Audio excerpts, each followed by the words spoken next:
Hey guys, what's up? Rambo here with a tutorial slash walkthrough of the round 60 wild, the final wild that you encounter in Dead Ops Arcade 3.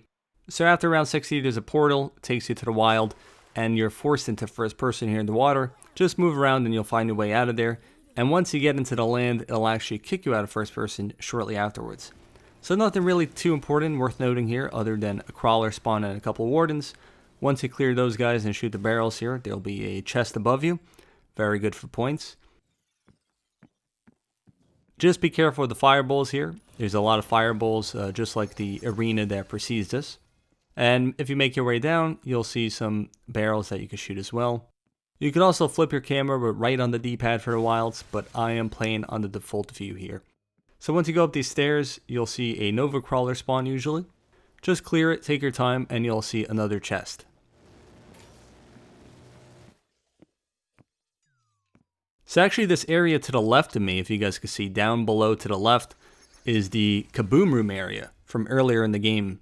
So you can't access this earlier in the game, but you can sort of see that the wild is all connected. Some ground spikes you want to be careful of right there. Also a big blue gem. Again, be careful for the fireballs. Sometimes there's a dog spawn right here, so it just varies from game to game. Once you make your way up the stairs here, you're going to see a couple of megatons. And also a Nova Crawler spawn above you and a dog spawn to the right of you.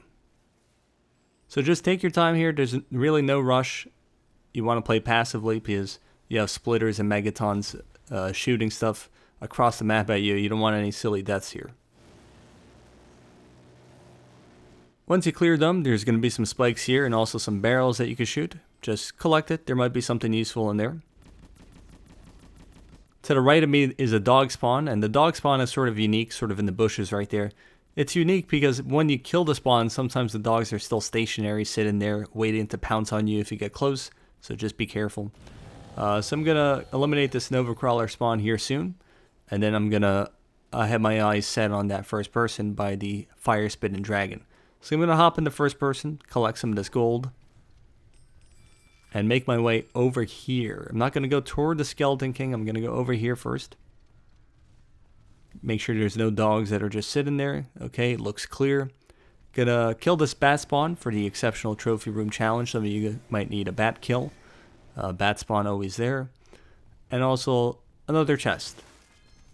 This area is really good for points. You know, you're a few rounds away from the Mama Back fight. You definitely want as many points or lives as possible.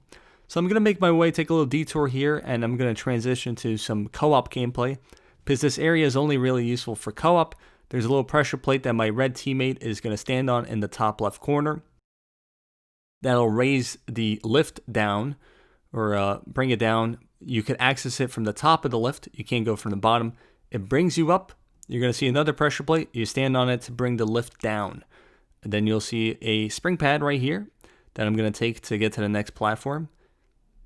Easy enough. And then there's going to be a second spring pad that you need to take with the sole intention of being launched straight up and back down. Okay, so while that happens, the spring pad is going to be refreshing, and you're going to want to build some momentum towards the next platform, like such. So once you're here, there's going to be, like a zombie spawn head. You just clear it. You could collect on some gems, also a chest that I'm opening right now. Sort of showing the area where the zombie spawn is. And then there's going to be a final pressure plate hidden in these bushes. You want to make sure that your teammates kill the 6-arm guy down there first, by the dragons first. And once you do that, I'm going to sit on the plate. It's going to open the door down there. My red teammate is going to collect on an extra life for the whole team, and also a couple of big white gems for himself. The extra life is very helpful on co-op, so definitely, take a look at that area, I would say. Now back to the solo gameplay. I took a fireball hidden first person, so I'm going to exit and refresh, grab another first person. Make my way back up here again. I'm sort of shooting at an alternate path right now that you could take to get to the next area. There's just a spike trap to get there. This is another path you could go up the stairs. You're going to see a couple megatons here. I have boxing gloves, so I'm not too concerned, just sort of getting a close-up view of them. And this guy actually ends up slapping me, so I had to make sure I kill him real quick. So while you're up here, you have a pretty good vantage point of this area down here. you could shoot the zombie skeleton heads and also the 6-arm guy. You can inflict a lot of damage on him without him really noticing you if you keep your distance. So definitely a very helpful area to stay in. Once you kill him, he'll drop some good loot, sometimes a key or at the very least some valuable gold. Gonna open this weapon box by me. Rocket launcher's nothing too important. Gonna jump down, take some full damage, and almost hit those spikes actually. So be careful of the spikes when you're going down here or collecting the gold. There's actually a few first-person items here as well, so you have the luxury of exiting and re-entering if you're down here fighting the 6-arm guy. Definitely use it to your advantage. Remember, you have about 10 seconds of invincibility when hopping into a first person. And here's another first person. So there's actually a little hidden room here to the side that a lot of people miss because of the grass or something. You go in here, be careful of the spikes, and it's a very valuable room. Just make sure you kill the Nova Crawler spawn here. Remember, you could exit first person if you must, if they're the Nova Crawlers are catching up to you.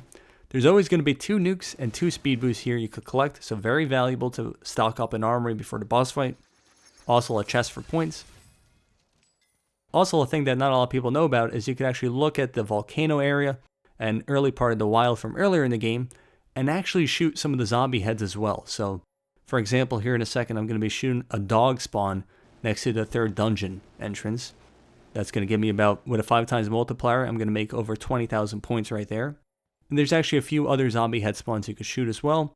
I don't show them in this video, but if you look around, they're pretty easy to spot.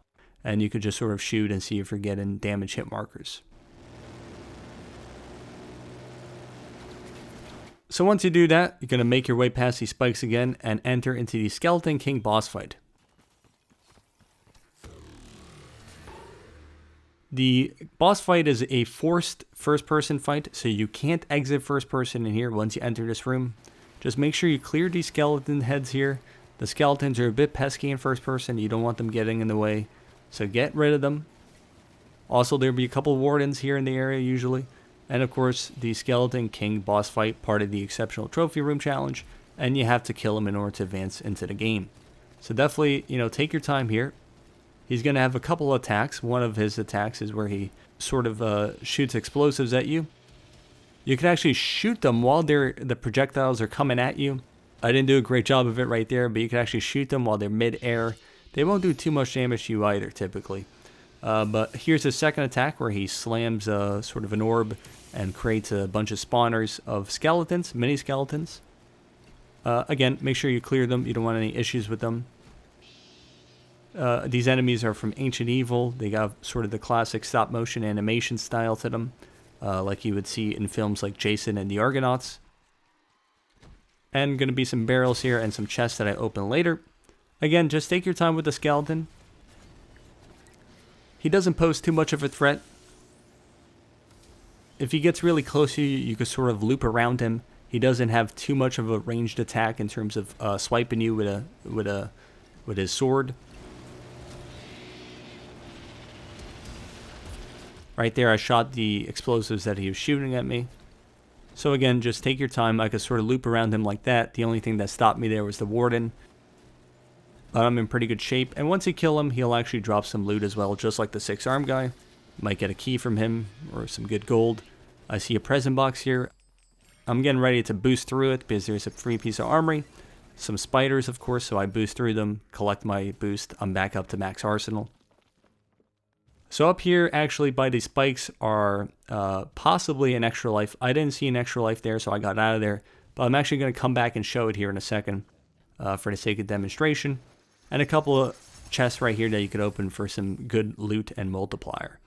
So I'm going to go back to the spike area. Again, there's a small chance, or not a small, but a decent chance that an extra life spawns there, which was very good. The only other thing that could be there is a weapon box, which is not as helpful. Just be careful of the fireballs. You can sort of go left and right here. And I take a fireball straight to the face. I'm getting out of there before the spikes turn active again. And right there, I got a purple death machine. So not terrible, but typically, if you don't see the extra life there, you're not going to want to go explore it and take the risk. So open the magic barrier here, and now you're at the end of the wild. Just open these barrels here, and you don't even need to kill the warden. Just hop in the teleporter, and you're good to go. That about wraps up the video. If it was helpful, don't forget to drop a like. Thanks for watching.